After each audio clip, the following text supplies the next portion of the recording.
जी दोस्तों, अस्सलाम वालेकुम। ऑल पेड ग्रुप मेंबर्स, क्या हाल चाल है। मैं उम्मीद करता हूँ कि जितने भी मेरे पेड ग्रुप मेंबर्स हैं वो तमाम के तमाम खैरियत से होंगे। आज जो लेक्चर आप लोगों के लिए तैयार किया जा रहा है वो बहुत ही इम्पोर्टेंट और ज़रूरी लेक्चर है, जो कि टॉपिक और नाम के लिहाज से भी बड़ा एक इम्पॉर्टेंट है, जिसे कहते हैं volume spread analysis. Volume spread analysis की बहुत ज़्यादा जो हैं बुक्स भी शाया की गई हैं। बाकायदा एक ही वॉल्यूम स्प्रेड एनालिसिस के ऊपर, खाली एक ही टॉपिक के ऊपर बहुत ज़्यादा लेक्चर भी बनाए गए हैं। लेकिन वॉल्यूम स्प्रेड एनालिसिस के जो कॉन्सेप्ट हैं, वॉल्यूम स्प्रेड एनालिसिस के जो पॉइंट्स हैं, वॉल्यूम स्प्रेड एनालिसिस की जो ब्रीक भी नहीं है, वो लोगों को बड़े मुश्किल से चीज़ें जो हैं वो समझ में आती है। आज वॉल्यूम स्प्रेड एनालिसिस को आपके सामने मैं लेकर आया हूं और मेरी कोशिश होगी कि वॉल्यूम स्प्रेड एनालिसिस जो है वो आपके सामने बड़ी एक सादा और आसान वे में बताया जाए। वॉल्यूम स्प्रेड एनालिसिस शुरू करने से पहले मैं इसका थोड़ा सा इंट्रो करवाता हूं आपको। वॉल्यूम स्प्रेड एनालिसिस है क्या चीज़। वॉल्यूम स्प्रेड एनालिसिस असल में डिमांड है बायर एंड सेलर की। वॉल्यूम स्प्रेड एनालिसिस एक तरह से लड़ाई है असल में बायर एंड सेलर्स की। मार्केट जब जब अपने एक रेंज के अंदर आती है तो बायर और सेलर्स की जो लड़ाई होती है वो बताती है कि मार्केट का जो अगला पड़ाव है, या मार्केट का जो अगला रुख है, या मार्केट की जो अगली डायरेक्शन है वो किस तरफ जाएगी। आया ये सपोर्ट लेवल टूट जाएगा, आया ये रेजिस्टेंस लेवल टूट जाएगा, आया ये सपोर्ट एंड रेजिस्टेंस लेवल को रिस्पेक्ट मिलेगी। ये सारी की सारी चीज़ें वॉल्यूम स्प्रेड एनालिसिस ही तयन करती है कि मार्केट के आने वाले जो दिन हैं, मार्केट में आने वाले जो मोमेंटम है, मार्केट में आने वाली जो मूव है वो किस डायरेक्शन की तरफ जाएगी। तो वॉल्यूम स्प्रेड एनालिसिस एक बहुत बड़ा एक लेंथी टॉपिक है जिसको मैं समझने की कोशिश करूँगा छोटे टॉपिक के अंदर। उसका जो मेन थीम है, मेन कॉन्सेप्ट है, मेन जो चीज़ है वो आपको समझाने की कोशिश करूँगा। वरना तो वॉल्यूम स्प्रेड एनालिसिस एक ऐसी चीज़ है जिसके अंदर आप 15 से 20 लेक्चर भी कहो तो कम है। लेकिन जो उसका असल जो मगज़ है, जो असल लुबे लबाब है, जो असल उसका पॉइंट है, वो आज आपको समझाने की कोशिश करूँगा कि वॉल्यूम स्प्रेड एनालिसिस बेसिकली है क्या चीज़। अब वॉल्यूम स्प्रेड एनालिसिस का एक और रुख ये भी है, जब मार्केट अपने सपोर्ट एंड रेजिस्टेंस लेवल के पास आती है, जो कैंडलस्टिक की जो बॉडी होती है वो बताती है कि मार्केट ने अपना नेक्स्ट मूव किस साइड को लेना है। लेकिन वो तभी आप जज कर पाओगे जब आपको अच्छे से वॉल्यूम स्प्रेड एनालिसिस मालूम होगा। वॉल्यूम स्प्रेड एनालिसिस असल में है क्या। एक कैंडल की बॉडी है, जो उसका वॉल्यूम है वो कैंडल की असल बॉडी कहलाती है। जो स्प्रेड होता है वो उसकी विक्स होती है। विक्स मीन जो, इसे आप सादा लफ्ज़ों में उसकी जो ब्रीक ब्रीक ऊपर से जो शाखें निकली होती हैं, ब्रीक ब्रीक पिंस निकली होती हैं, उसे विक्स बोलते हैं। तो वॉल्यूम उसके अंदर होता है और स्प्रेड उसकी विक्स के अंदर होता है, जिसको दोनों को मजमूई को मिला के हम कहते हैं वॉल्यूम स्प्रेड एनालिसिस। तो मेरे ख्याल से जितनी भी बातें आपको बताई गई हैं वो अच्छे से समझ आ चुकी होंगी। लेकिन अभी फ़िलहाल टॉपिक से जाने से पहले फिर आपको कहता हूँ कि अगर मैं इसको फॉरेक्स का एक मग्ज़ कहूँ, फॉरेक्स का एक दिमाग कहूँ, फॉरेक्स की एक जान कहूँ, फॉरेक्स का एक निचोड़ कहूँ, तो ये गलत नहीं होगा, क्योंकि मार्केट पूरी की पूरी वॉल्यूम स्प्रेड एनालिसिस के ऊपर बेस करती है। आपको जितने भी टेक्निकल्स आते हैं, जितने भी फंडामेंटल्स आते हैं, जितने भी आपकी हर चीज़ के अंदर स्ट्रांगनेस है, जब तक आपको वॉल्यूम स्प्रेड एनालिसिस अच्छे से नहीं समझ आएगा, आप मार्केट के अंदर जितने मर्जी पैटर्न्स बना लें, जितनी मर्जी चीज़ें बना लें, आपके पैटर्न्स कितने कामयाब होंगे, आपकी रेंज कितनी कामयाब होंगी, आपकी फंडामेंटल और टेक्निकल कितनी कामयाब होंगी, ये सारे के सारे इन्हिसार करता है वॉल्यूम स्प्रेड एनालिसिस के ऊपर। तो सारी चीज़ों को क्लोज करके मैं वॉल्यूम स्प्रेड एनालिसिस के प्रैक्टिकल की तरफ आपको लेके जाता हूं कि वॉल्यूम स्प्रेड एनालिसिस कैसे काम करता है।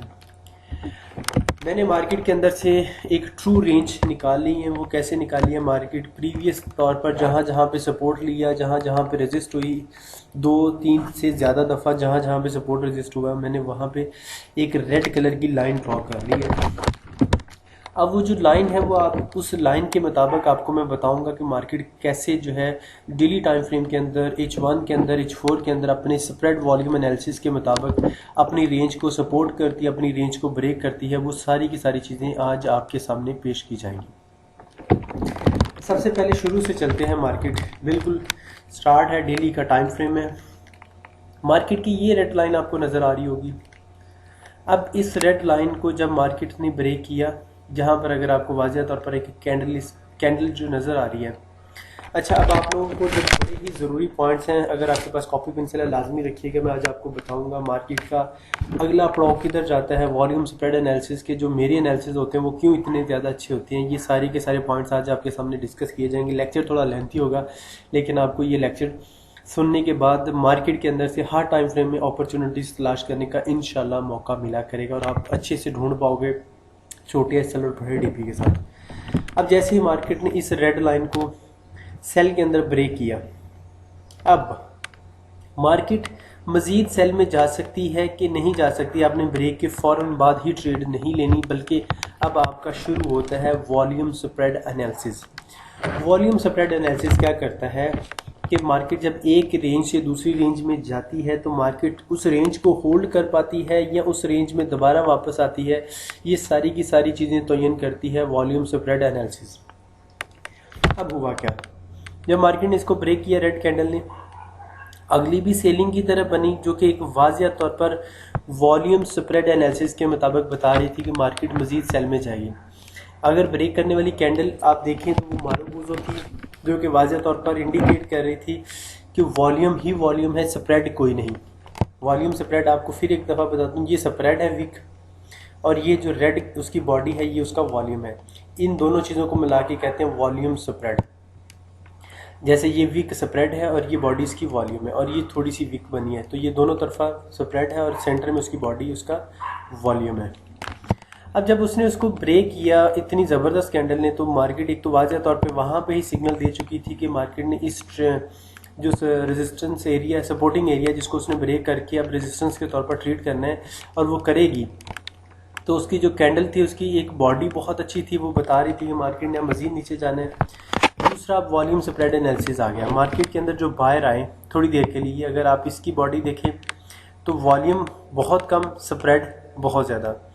अगर आप इसकी बॉडी देखें तो वॉल्यूम ज़्यादा, स्प्रेड कम, यानी कि सेलिंग का वॉल्यूम ना होने के बराबर और बायर का वॉल्यूम होने के बराबर, जो कि एक इंडिकेट कर रहा था कि शायद मार्केट दोबारा इसके अंदर घुस जाए। अब देखें आपने ट्रेड कहाँ पे लेनी है, मैं आपको ये भी आज बताता हूँ। बड़ा एक अच्छा तरीक़ेकार से आप ट्रेड ले सकते हैं वॉल्यूम स्प्रेड एनालिसिस के मुताबिक, जो कि आपको अच्छे प्रॉफिट दे सकती है। अगली ही बॉडी देखें तो मार्केट ने बायर की तरफ जाकर क्लोजिंग सेलिंग की तरफ दी है जैसे वो रेंज के पास आई। इससे मुराद क्या है कि बायर का जो वॉल्यूम था वो कम हो गया, बायर का स्प्रेड ज़्यादा हो गया।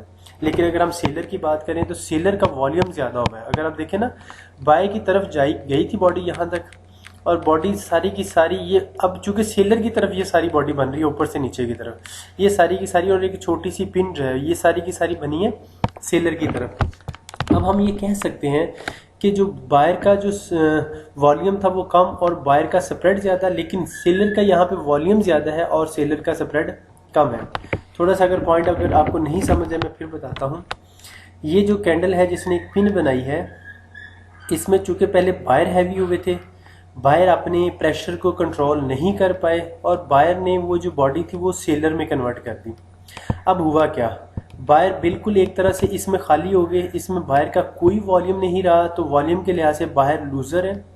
अगर हम इसमें स्प्रेड की बात करें बायर की, तो पूरी की पूरी एक तरह से बायर ग्रीन कलर का साइन ही नहीं है अंदर आ, बल्कि रेड में कन्वर्ट हो गई। तो इससे मुराद है कि सारी की सारी वीक है, तो इससे मुराद है बायर का स्प्रेड बहुत ज़्यादा है और वॉल्यूम ना होने के बराबर है।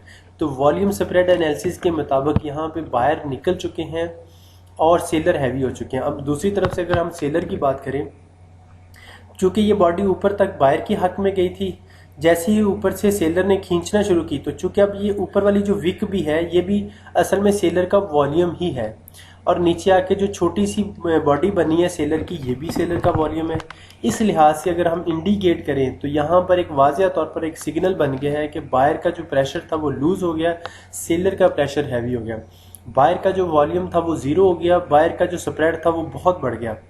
अगर हम सेलर की बात करें तो सेलर का वॉल्यूम बहुत बढ़ गया और सेलर का जो स्प्रेड था वो ना होने के बराबर। इससे मुराद है कि मार्केट यहाँ पर आकर मार्केट ने एक अच्छा सेलर के अंदर मोमेंटम पकड़ लिया है। अब ये जो मोमेंटम है आपके पास एक ट्रू सिग्नल है।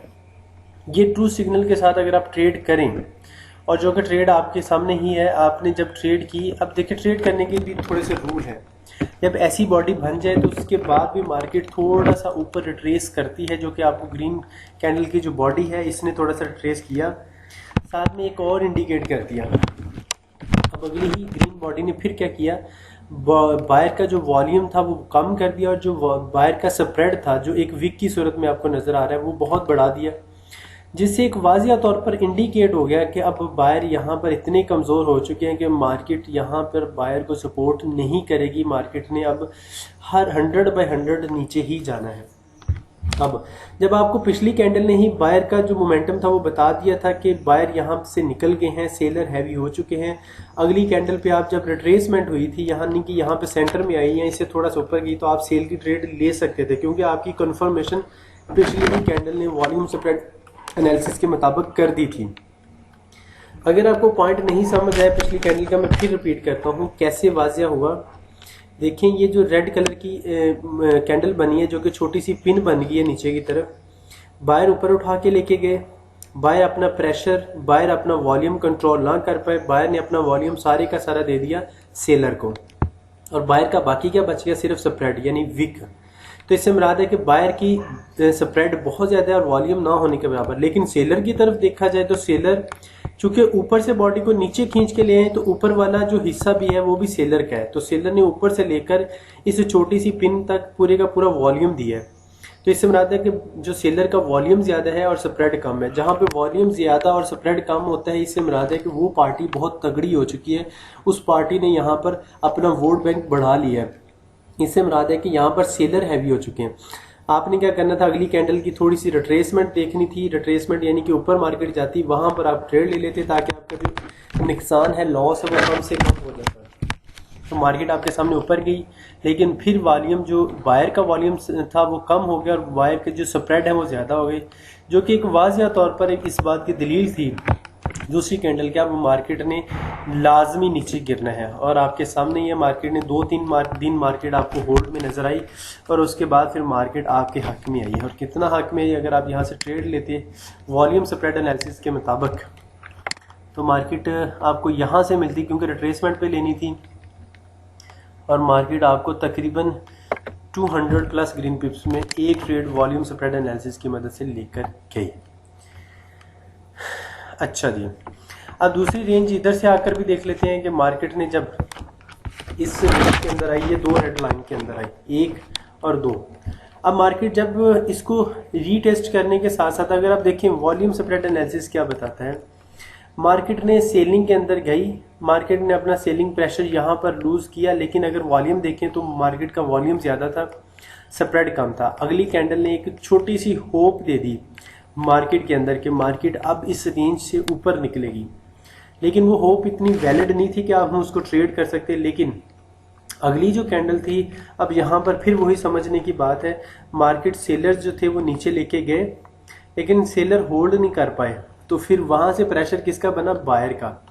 तो वहाँ पर अगर देखा जाए तो सेलर का वॉल्यूम जो था वो कम और स्प्रेड ज़्यादा है, लेकिन अगर यहाँ से यहाँ तक जो बॉडी गई है, यानी जो विक खाली हो गई है, इससे मिलाता है यहाँ से यहाँ तक बायर हैवी थे, तो वॉल्यूम बायर का ज़्यादा था और बायर के जो स्प्रेड थे वो कम थे।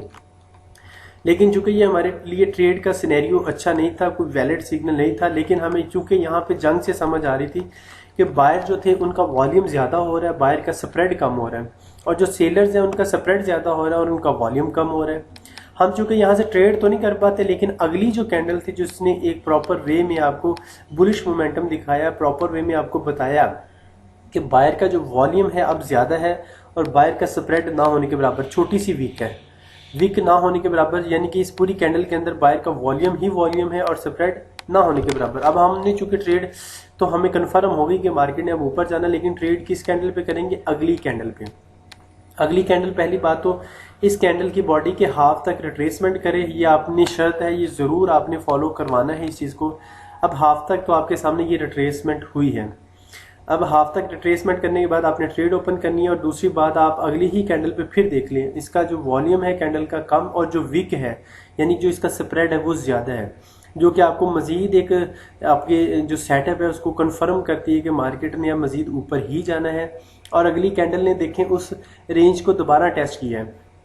अब उससे अगली कैंडल में भी देखें वॉल्यूम स्प्रेड का कितना मज़ेदार कॉम्बिनेशन बना है कि मार्केट नीचे गई है, मार्केट ने चाहा है कि सेलर्स का वॉल्यूम बढ़ाया जाए और स्प्रेड कम किया जाए, लेकिन बायर ने क्या किया, उस सेलर के वॉल्यूम को हटा के पूरे का पूरा वॉल्यूम कन्वर्ट कर दिया बायर में। यानी मार्केट यहाँ से शुरू होकर ऊपर तक अपने वॉल्यूम को लेके गई है बायर के अंदर। तो बायर का वॉल्यूम ज़्यादा था, बायर का स्प्रेड कम है, लेकिन सेलर का वॉल्यूम कम था, स्प्रेड ज़्यादा था, जो कि तीसरी कैंडल पे आपको कंफर्म हो गया था कि मार्केट ने अब यहाँ से अपनी रेंज को बरकरार रखना है, यहाँ से सपोर्टिंग एरिया है, मार्केट ने यहाँ से उठना ही उठना है।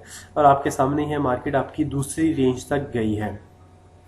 अब जब मार्केट दूसरी रेंज में गई है तो ये आपके सामने जो कैंडलस्टिक पैटर्न्स बन रहे हैं ये वॉल्यूम स्प्रेड एनालिसिस ही दिखा रहे हैं। कैसे? अब जब मार्केट इस रेंज के पास आई है तो मार्केट ने किया क्या, मार्केट ने अपना यहाँ पर मोमेंटम लूज करने की कोशिश की है, बायर छोटे दिखाई देना शुरू हो गए, बायर वीक दिखना शुरू हो गए, कैंडल की बॉडी छोटी बनना शुरू हो गई, विक्स बड़े बनना शुरू हो गए। अगली ही बॉडी ने देखें मोमेंटम दिखा दिया सेलर का, लेकिन यहाँ पे सेलर का जो वॉल्यूम कम था, स्प्रेड ज्यादा थे, हम इसको कंफर्म ट्रेड नहीं ले सकते थे। अगली कैंडल में देखें वॉल्यूम अब बायर का कम हो गया और स्प्रेड वॉल्यूम के ज्यादा। अगर विक देखें, विक की बॉडी काफी बड़ी है और जबकि वॉल्यूम की बॉडी छोटी है।